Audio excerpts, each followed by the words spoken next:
மாம்பழ விலை வீழ்ச்சி பிரச்சனைய மத்திய அரசு மீது திசை திருப்ப தமிழக அரசு முயற்சிப்பதா விவசாயிகள் குற்றம் சாட்டியிருக்காங்க. மத்திய அரசு மீது பழிய போட்டுட்டு காலத்தை கடத்தாம பாதிக்கப்பட்ட விவசாயிகளுக்கு உடனடியாக தமிழக அரசு உதவி பண்ணணும் அப்படின்னு அவங்க வலியுறுத்தி இருக்காங்க.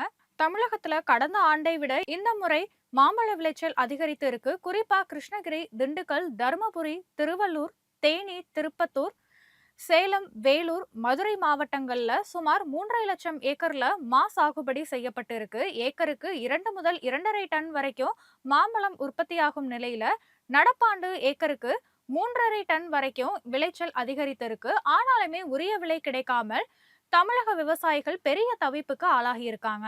இதற்கு முக்கிய காரணம் என்னன்னு பார்த்தோம்னா, அண்டை மாநிலங்கள்லயும் விளைச்சல் அதிகரித்திருக்கு. இதனால தமிழகத்துல அறுவடை செய்த மாம்பழங்களுக்கு உரிய விலை கிடைக்கவே இல்லை.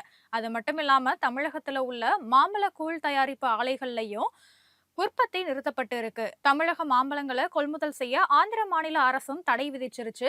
இதனால நாள்தோறும் பல டன் மாம்பழங்களை வீணாக அளிக்கிற நிலைக்கு விவசாயிகள் அந்த மாதிரி சூழ்நிலைக்கு தள்ளப்பட்டு இருக்காங்க.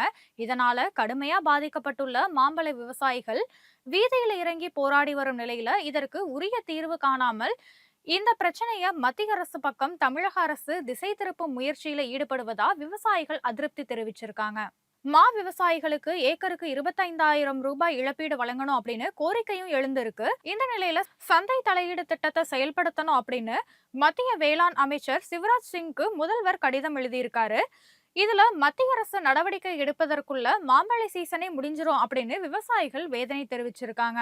அதனால மத்திய அரசு மீது பழிய போட்டுட்டு காலத்தை கடத்தாம இப்பவே சந்தை தலையீடு திட்டத்தை செயல்படுத்தி தமிழக அரசு தன்னோட பங்களிப்பு விவசாயிகளுக்கு வழங்கணும் அப்படின்னு விவசாயிகள் கோரிக்கை வச்சிருக்காங்க.